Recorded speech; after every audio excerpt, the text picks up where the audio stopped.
Več kot 10 let že sanjam o tem, da bi šel enkrat z avto na Nordkap, pa je bilo vedno nekaj. Najprej ni bilo časa, potem ni bilo denarja, zdaj pa se mi več ne da. Ni res. Zdaj sem 69 stopinj severno, zunaj manj kot 10 stopinj, ura pa je več kot 1 zjutraj in sonce kar noče zaiti. Danes je 30. junij, sem pa 4500 km od doma.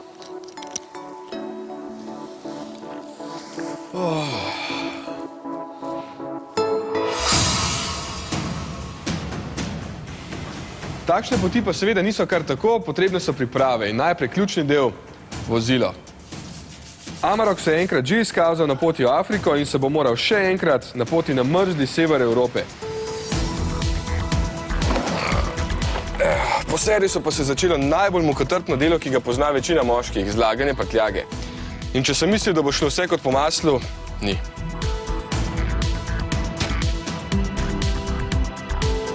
Sem še doma v Ljubljani, ura je malo pred 12. dopoldan, sedaj pa imam debelih 25 ur časa do severa Danske, da ujamem trajekt. Jezus, 1700 km. Gremo! Ura je 10 dopoldan, za mano je 1700 km vožnje, ki ni bila ne vem kako naporna, ampak zelo dolgočasna po teh ravnih avtocestah. Trajekt je prišel, slabih 100 evrov sem dal za 3 ure in 3/4 vožnje do Norveške, tako da sem končno lahko malo naspal. Ko sem štartal od doma, je bilo 35 stopinj, tukaj pa jih je 15, tako da se moram tudi malo obleči. Končno sem se malo naspal, zdaj pa prvi kilometri na norveških cestah in kaj vidim? Gradbišča, zastoji, isto kot doma. Prvi pravi postanek sem po dnevu vožnje in več kot 2000 km naredil v olimpijskem mestu Lillehammer. Naslednje jutro sem pa že na poti na streho Norveške. Ta izredno gorata dežela je polna izjemnih cest, ki so lahko odlična preizkušnja tako za jekline konjičke kot za vas. In večina teh cest, ki peljajo na res nedostopne terene, je zelo dobro vzdrževanih.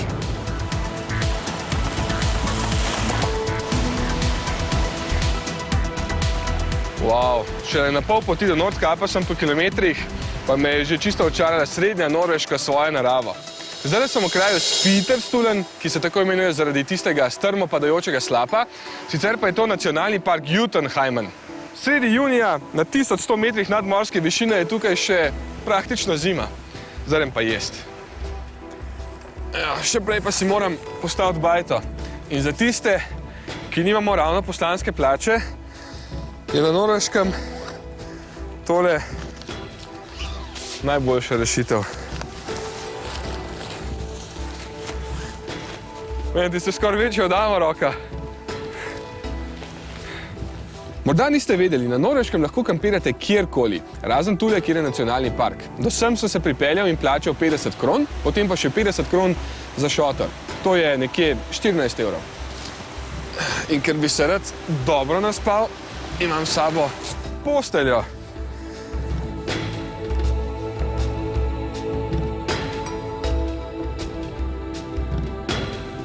Na poti naprej sem se peljal čez najvišjo cesto severne Evrope.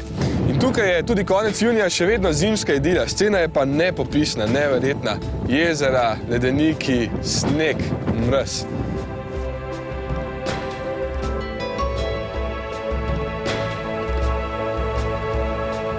Ja, in ko že misliš, da si videl vse na poti, naletiš na takšen ledenik. Po mojem najlepši ledenik, ki sem ga kadarkoli videl. Kot iz učbenika v osnovni šoli.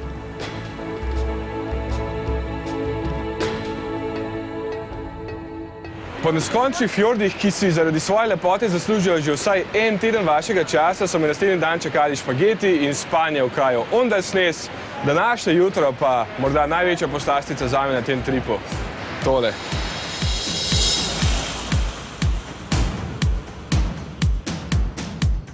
O tej cesti sem sanjal že kot mulč, danes pa sem zares tukaj. Neverjetno. Imenuje se Trollstigen, čemur bi doma rekli trolove lojtre. In verjetno je očitno zakaj. Izgleda kot kakšna lestev, po kateri bi lahko plezali ogromni troli, da bi lahko prišli čez tole goro.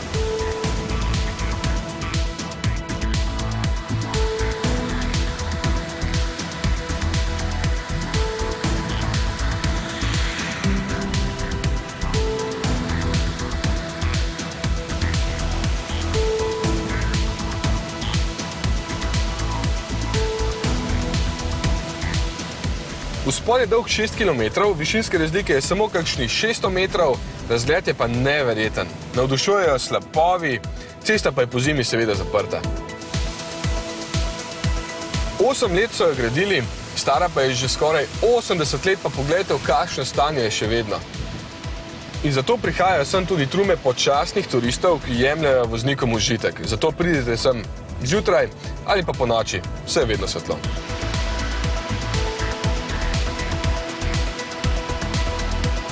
In ker se dan v bistvu sploh ne konča, sem se ob 11. zvečer odpravil na še en biser med cestami, znamenito Atlantsko cesto. 100 km je stran, na skrajnem zahodu Norveške. Nazivi, kot sta najlepša turistična cesta na svetu in največji gradbeniški dosežek 20. stoletja, niso namenjeni le privabljanju množic, ki jih sredi dneva sicer ne manjka, ampak so povsem na mestu. Če zdajle ne bi govoril, bi imel ves čas odprta usta.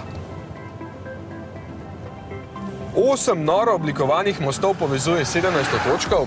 Še bolj zanimivo pa je, da je ta cesta najbolj oblegana takrat, ko je vreme najslabše, saj želi vsak okusiti surovo moč Atlantika, ki se tepe z obalo.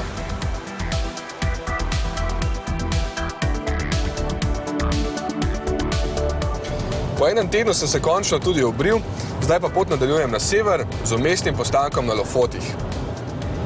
Izvedel sem pa še nekaj zanimivega. Cestnine, tunelnine, mostnine, vse se plačujejo samo dokler se ne pokrijejo stroški izgradnje. Od takrat naprej jih pa ni. Si predstavljate kaj takšnega v Sloveniji?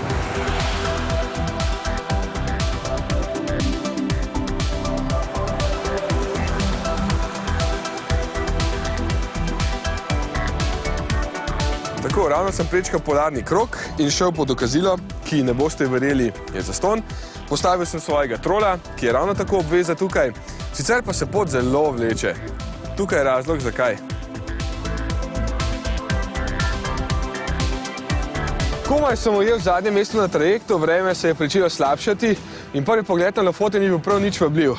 200 km južneje pa je vreme, kot vidite, lepše in pripeljal sem se v enega najlepših kotičkov na zemlji. Poglejte si samo to idilično ribiško vasico, kjer se ljudje ukvarjajo s čim drugim kot ribolovom. Vse kaj pa ne počnejo v tej od sveta odmaknjeni deželi.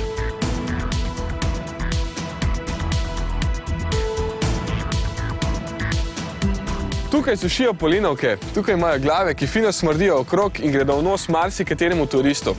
Ampak domačini pravijo temu vonj po denarju.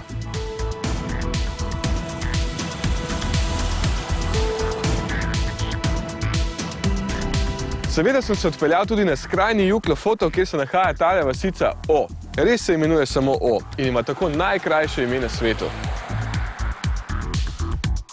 Ko boste videli tole plažo, pa boste na smrad takoj pozabili, ker poglejte tole. Če ne bi bil tako toplo oblečen, bi verjetno mislili, da sem v kakšnih tropskih krajih, v resnici pa sem v polarnem pasu, kjer je trenutno 5 stopinj in svinjsko piha. Ampak če bi se vsaj upal v tole ledeno mrzlo vodo, bi verjetno užival v nepozadnji sceni. V gorah še sneg, voda smaragdno-zelene barve, pod vama pa fina bela mivka. Ampak jaz grem rajši v kemp.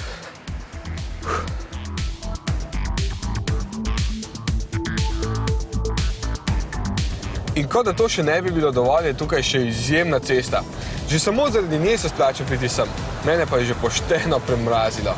Spet povezuje številne otočke z značilnimi mavričnimi mostovi, tam, kjer je morje dovolj plitvo, pa so izvrtali kar tunele.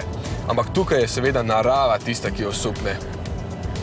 Gore, ki se vzpenjajo iz morja in so tudi poleti zasnežene, tvorijo nepozabno kuliso za vse, ki se vozijo tukaj.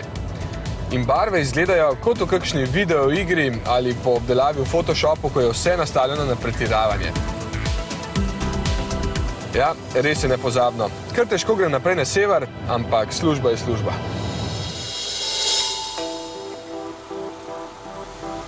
Kot ste se vsi, ki veliko potujete, verjetno že prepričali, nikoli ni vse tako, kot vam obljubljajo v katalogu.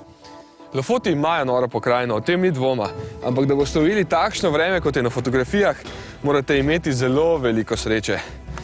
Danes je lilo kot iz škafa, pihal je veter, zato sem zjutraj takoj spakiral šotor in se odpravil na sever, na otok Andoja. In pogledajte, kam sem prišel. Ta nora lokacija se imenuje Stav Camping, če vas bo pot slučajno zanesla sem. Verjemite, res se splača, nisem še kampiral na tako lepi lokaciji. Poprečno za kampiranje plačujem okoli 25 € na noč za 2. In čisto vso hrano sem pripeljal s seboj, ker je tukaj ekstremno draga. Kruh si edino kupujem vsak dan, ki stane 5 €. Jezus.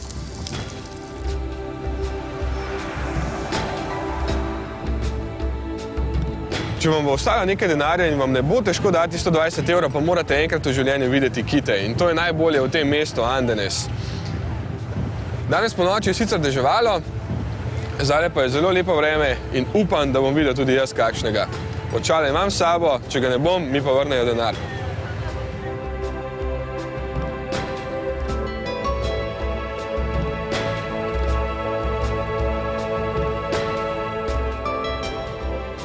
Upal sem, da sem videl vsaj enega kita, v resnici sem pa kar 3. Se vidi, da imajo že 20 let izkušenj. Plus delfinčki so se pokazali, ker je tako lepo vreme.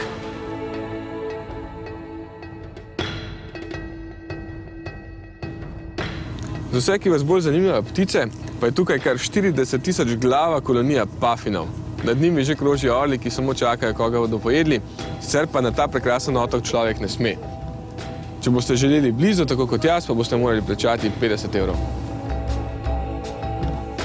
Po večeri sem si privoščil še krajši treking s fenomenalnim razgledom, ki tukaj ob 9:30 zvečer ni prav nič posebnega. Poglejte, kako visoko je še sonce.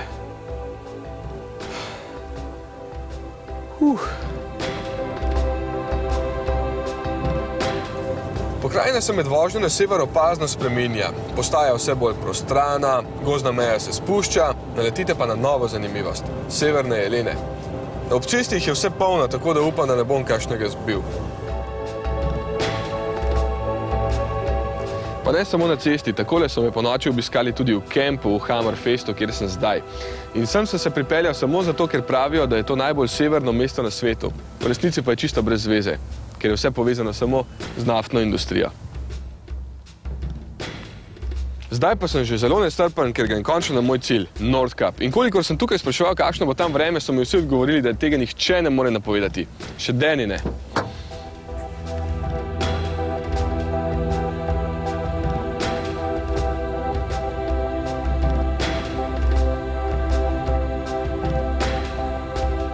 Evo, ravno sem se pripeljal na otok Mageroja, na katerem leži Nordkap, čez tistile tunel, ki gre 212 metrov pod morjem. In cestnino so s 1. julijem ukinili, tako da sem se pripeljal brezplačno, prešparal sem 30 €. In moram reči, da so mi na tisti strani pošteno prestrašen, ker pogledajte, kakšno vreme je. Lilo je kot iz škafa. Tukaj pa je zdaj kar v redu, tako da res upam, da bo vse okej.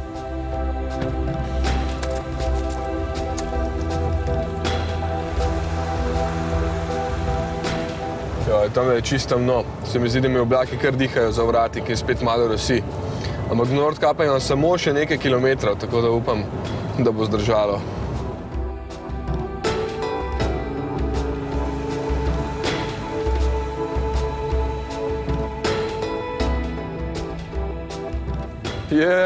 Evo, najbolj severna točka Evrope. V bistvu ni najbolj severna, tista tam dol je najbolj severna. Jaz sem le prišel na takšno, ki je najlažje dostopno z avtomobilom, kar pa je naredil že veliko Slovencev. Mater piha. In kaj sem jaz dosegel? Evo, vsaj Kostela je prvič na severu, če ne drugega. Nič, grem dam.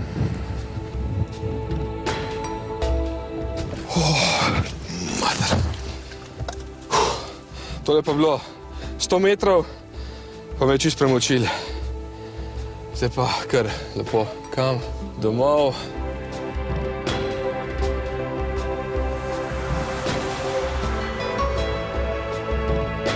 Lilo in pihalo je potem še vso noč, napadale so me horde komarjev, kemp je bil zgled skandinavske čistoče, zgodaj zjutraj pa me je na mesto budilke zbudil še bager, tako da je bila nočitev v šotoru res prijetna. Zdaj pa sem ravno mimo jezera Inari na Finskem, kjer dobijo ravne ceste čisto nov pomen. Skoraj ves čas gre samo naravnost ter gor in dol, tako da fino masira želodčke. Na tem tripu že drugič prečkam polarni krog, tokrat proti jugu in pozna se, da je že bolj toplo. In Finsko tako poetično imenujejo dežela tisočerih jezer, jaz pa bi rekel dežela milijarde komarjev. Amarok je že čisto prerešetan. Pred kempom v Rovaniemiju pa imam še en zelo pomemben postanek. Že zdaj, julija, grem za Božič poslati voščilnice v Božičkovo pisarno. In če ste se kdaj kot otrok vprašali, kam je prišla pošta, ki ste jo poslali Božičku na severni pol, sem je prišla.